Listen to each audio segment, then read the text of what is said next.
السلام علیکم، آپ دیکھ رہے ہیں سٹی 11 نیوز پاکستان HD۔ آئیے دیکھتے ہیں فیصل آباد سے ہمارے بیورو چیف یاسین ملک کی رپورٹ میں۔ سول ہسپتال فیصل آباد میں سینیتھیزیا کے ڈاکٹر نے عطیت کا کردار ادا کرتے ہوئے رسالہ نمبر 12 کی رہائشی خاتون کی پخانے والی آنت کاٹ دی اور بھاری رقم بھی ہتھیا لی۔ آئیے سنتے ہیں خاتون کی زبانی اس کی داستان۔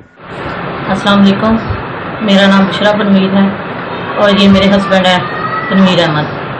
مجھے یوٹرس کا مسئلہ تھا تو ہم نے ڈاکٹر طاہر ہاسپٹل میں علاج کروانے کے لیے گئے تو انہوں نے کہا کہ آپریشن ہو جائے گا۔ ہم آپریشن کروانے کے لیے گئے تو انہوں نے آپریشن میرا خراب کر دیا اور مجھے گیس کا مسئلہ بہت زیادہ ہو گیا۔ انہوں نے چھٹی دے دی، ہم تیسرے دن ہم گھر آ گئے۔ دوسرے دن پھر تکلیف زیادہ تھی، ہم ادھر گئے تو انہوں نے وہ لے گئے، ہمیں ڈاکٹر احمد خود لے کے گئے۔ جنہوں نے آپریشن کیا تھا وہ صرف بے ہوشی کے ڈاکٹر ہیں، تو وہ سول ہاسپٹل میں بھی ہوتے ہیں، وہ خود لے کے گئے مجھے سول ہاسپٹل۔ ادھر ڈاکٹر کاشف ہیں، ان کے ساتھ انہوں نے پھر میرا آپریشن کر دیا۔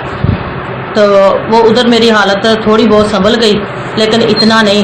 9 دن انہوں نے مجھے ادھر رکھا لیکن ادھر بھی بہت تکلیف تھی مجھے۔ تو اس کے بعد انہوں نے کہا کہ نہیں آپریشن صحیح نہیں ہوا، ہم نے ایک اور آپریشن کرنا ہے۔ انہوں نے جو ہے نا میری آنت ہی کاٹ دی پخانے والی، جس کی وجہ سے مجھے سائڈ پہ بیگ لگا دیا۔ انہوں نے کہا وہ آپریشن پھر کامیاب نہیں ہوا، ہم نے ایک اور آپریشن کرنا ہے۔ تو ادھر پھر میرے جو ہے نا عزیز وہ نہیں مانے، وہ مجھے پھر لے گئے پرائیویٹ ہاسپٹل ساحل ہاسپٹل۔